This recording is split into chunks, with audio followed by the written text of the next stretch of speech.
അത്രയേ ഉള്ളൂ സർ. അന്നാണ് ഞാൻ കാർത്തികിനെ അവസാനമായിട്ട് കാണുന്നത്. പിന്നീടാണ് ജാനുവായിട്ട് വരുന്നത്.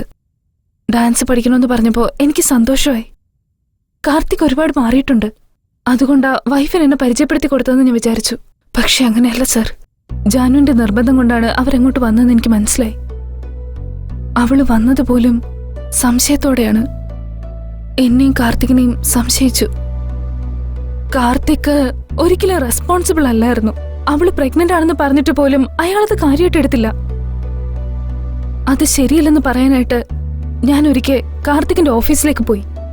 നിനക്കിത് എങ്ങനെ പറയാൻ കഴിയുന്നു? നോക്ക അവിനാഷ്, ഞാൻ വൈകുന്നേരം 6 മണി വരെ വെയിറ്റ് ചെയ്യും. ഹായ്. ഓക്കെ. ശരി ശരി, ഞാൻ ഓഫീസിൽ വെയിറ്റ് ചെയ്യാം. നീ എങ്ങനെയെങ്കിലും ആ കാശ് എനിക്ക് എത്തിച്ചേ പറ്റൂ. അയ്യോ, ജാനു വരുന്നുണ്ടല്ലോ. എന്നോട് നീ ഒന്നും പറയണ്ട, ഞാൻ പറയുന്ന കൂടെ കേട്ടാ മതി.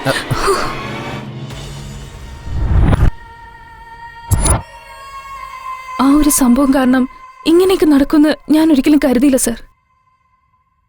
അപ്പൊ ആരാ അത് ചെയ്തത്?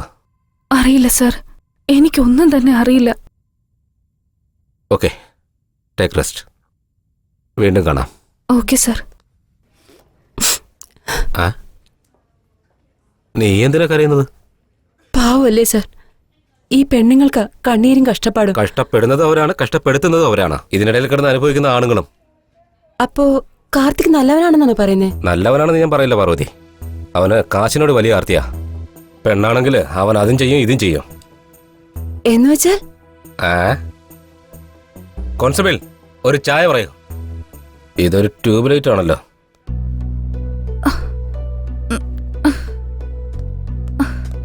ക്ഷേത്ര, എങ്ങനെയുണ്ട് ക്ഷേത്ര?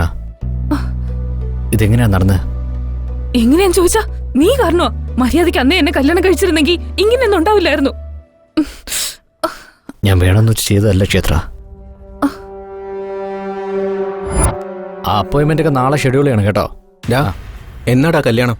എടാ, ഇനി ഒരു 3 മണിക്കൂറിനുള്ളിൽ കല്യാണോ? നീ എന്നെ ക്ഷണിക്കുന്നില്ലേ? എടാ, സഡനായിട്ട് പ്ലാൻ ചെയ്തതാ. എല്ലാം ക്ഷേത്രയുടെ പ്ലാനിങ്ങാ.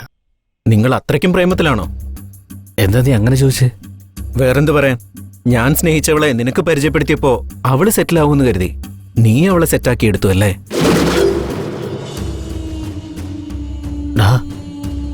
നീ അവളെ സ്നേഹിച്ചിരുന്നോ? സ്നേഹിക്കാതെ അവളെ ഞാൻ നിനക്ക് എങ്ങനെ പരിചയപ്പെടുത്തും? അവൾ എന്തിനു ഫേമസ് ആവണമെന്ന് ആഗ്രഹിക്കണം? നീ സ്നേഹിച്ചു, പക്ഷെ അവള് തിരിച്ച് സ്നേഹിച്ചില്ലല്ലോ. ശരിയാ, ക്ഷേത്ര എന്നെ സ്നേഹിച്ചിട്ടില്ല. ഞാനാ അവളെ സ്നേഹിച്ചത്. ക്ഷേത്ര എനിക്ക് ജീവനാടാ. വളരെ നാളുകളായി ഞാൻ അവളെ സ്നേഹിക്കുന്നു. പക്ഷെ അവളോട് ഞാനത് പറഞ്ഞിട്ടില്ല. വീണ്ടും കാണണമെന്ന് ഞാൻ ആഗ്രഹിച്ചു. അവളുടെ പേപ്പറിലെ ആഡ് കണ്ടപ്പോൾ വീണ്ടും ഞാൻ ഒരുപാട് ആഗ്രഹിച്ചു. അവൾക്ക് സപ്പോർട്ട് വേണമെന്നുള്ളപ്പോഴൊക്കെ ഞാൻ അവളെ സപ്പോർട്ട് ചെയ്തു. അവൾക്ക് ഫിനാൻഷ്യൽ പ്രോബ്ലം വന്നപ്പോൾ എൻ്റെ വീട് വിറ്റ് ഞാൻ പണം കൊടുത്തു. അവൾക്ക് വേണ്ടി ഞാൻ എന്തും ചെയ്യും കാർത്തിക്. അത്രയ്ക്കിഷ്ടം എനിക്ക് അവളെ. സത്യമായിട്ടും ഞങ്ങൾ തമ്മിൽ പ്രേമിച്ചതാടാ. നീ ഇപ്പം ഇങ്ങനെ പറഞ്ഞ നമ്മുടെ ഫ്രണ്ട്ഷിപ്പിന് ഇന്ന് വിലയുണ്ടടാ. ഫ്രണ്ട്ഷിപ്പിനെ പറ്റി നീ സംസാരിക്കണ്ട. ഫ്രണ്ട് ലവ് ചെയ്ത പെണ്ണിനെ നീ തട്ടിയെടുത്തു. എൻ്റെ പ്രാണനായി സ്നേഹിച്ച ആ പെണ്ണില്ലാതെ എനിക്കിനി ജീവിക്കാൻ കഴിയില്ല.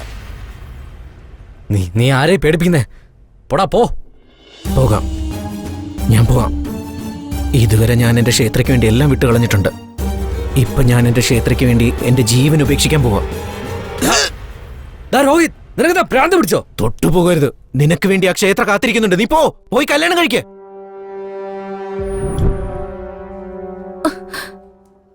ഞാൻ ഒരിക്കലും അവൻ ഇതുപോലെ കണ്ടിട്ടില്ല.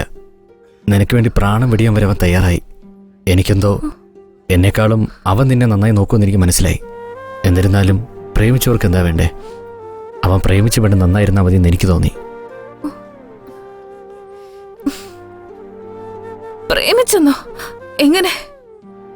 എന്നോട് സഹതാപം കാണിച്ച് എന്നോടടുത്ത് എന്നെ കല്യാണം കഴിക്കാൻ ശ്രമിച്ചു. എത്ര ആഗ്രഹത്തോടെ ഞാൻ ആ റൂമിനകത്തേക്ക് പോയത്. പക്ഷെ അവൻ വേറൊരുത്തന് റൂമിനകത്തേക്ക് കൂട്ടിക്കൊണ്ടുവന്ന് എന്നെ വിറ്റ് കാശാക്കി. എന്നെ അവന്റെ അടിമയാക്കാൻ ശ്രമിച്ചു. അവന് വേണ്ടത് എന്നെ ആയിരുന്നില്ല, എന്റെ ശരീരം. ഏത് വിധേനയും പണം സമ്പാദിക്കുക എന്നതായിരുന്നു അവന്റെ ലക്ഷ്യം. അങ്ങനെയോ? പക്ഷെ അവൻ ചത്തുകളെന്ന് പറഞ്ഞല്ലോ. കൈ പോലും അവൻ മുറിച്ചു കാണിച്ചു. മരിക്കാൻ തുനിഞ്ഞിറങ്ങിയവൻ കൈയല്ലേ മുറിച്ചത്? കഴുത്തല്ലല്ലോ മുറിച്ചത്. അപ്പൊ അവന്റെ പ്രേമം? അവന്റെ പ്രേമമൊക്കെ വെറും അഭിനയ കാർത്തിക്. അവന്റെ കള്ളത്തരം നീ വിശ്വസിച്ചു, എന്റെ സ്നേഹം നീ വിശ്വസിച്ചില്ലല്ലോ കാർത്തിക്. അവൻ രണ്ടുപേരുടെ ജീവിതം നശിപ്പിച്ചു. ഇപ്പൊ നമ്മൾ എന്താ ചെയ്യണ്ടേ? ഒന്നും ചെയ്യാനില്ല. കേസിൽ നിന്ന് രക്ഷപ്പെടാനും പറ്റില്ല. എനിക്കിനി ഡാൻസ് സ്കൂൾ നടത്താനും കഴിയില്ല. നിനക്കിനി സ്റ്റുഡിയോ റൺ ചെയ്യാനും കഴിയില്ല. നമ്മുടെ ലൈഫ് സ്പോയിലായി. ഇല്ലെങ്കിൽ നമുക്കിവിടുന്ന് ഒളിച്ചോടിയാലോ? വേറെ എങ്ങോട്ടെങ്കിലും പോയി നമുക്ക് പുതിയൊരു ലൈഫ് സ്റ്റാർട്ട് ചെയ്താലോ? നീ എന്തായി പറയുന്നത്? അത് ശരിയാണ്. അത് കുറച്ച് പാടായിരിക്കും. എനിക്ക് കുറച്ച് സമയം തരൂ. സർ, തെളിവുകളെല്ലാം കിട്ടിയല്ലോ, പിന്നെന്തിനാ ടെൻഷൻ? സാക്ഷിയുണ്ടോ? ജാനു എവിടെ? എവിടെ? സർ, ജാനു എവിടെയെങ്കിലും ഒരു സ്ഥലത്ത് ഉണ്ടായിരിക്കും. അവൾ ആർക്കും ഫോൺ ചെയ്തില്ല എന്നുണ്ടെങ്കിൽ അവളുടെ കയ്യിൽ ഉറപ്പായും ഫോൺ ഇല്ലായിരിക്കും. അങ്ങനെയല്ല, അവളുടെ ഫോണിൽ ഔട്ട് ഗോയിങ് ഇല്ലായിരുന്നിരിക്കും. എന്തുകൊണ്ടെന്നാൽ ജാനു അങ്ങനെ ഇരിക്കണമെങ്കിലാ അവളുടെ അടുത്ത് ആരെങ്കിലും ഉണ്ടായിരിക്കും. സോ ഇൻകമിംഗ് ഉണ്ട്, ഔട്ട് ഗോയിങ് ഇല്ല. കരീം സർ, ഈ ഏരിയയിൽ ഇൻകമിംഗ് മാത്രം വരുന്ന ഫോൺ കോളുകൾ എനിക്കറിയണം. ഒന്ന് സെർച്ച് ചെയ്യാം. സർ, അങ്ങനെ ആരും പറയില്ല സർ. സർ, എന്റെ ഫ്രണ്ട്സ് ഇവിടെ ഉണ്ട്, ഞാൻ അവരോട് ചോദിക്കാം. സർ,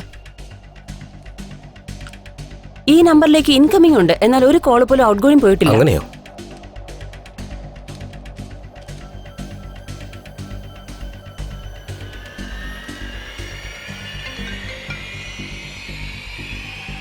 ഹലോ, കറക്റ്റായിട്ട് നിന്റെ നമ്പറിലാണ് വിളിച്ചത്. എടാ, നീ എവിടെയാടാ?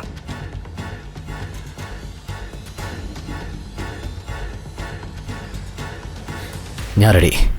നമുക്ക് പോവാം. ഏതെങ്കിലും ഒരു സ്ഥലം പറയൂ ക്ഷേത്ര. അവിടെ പോയതിനു ശേഷം നമുക്കൊരു പുതിയ ജീവിതം തുടങ്ങാം.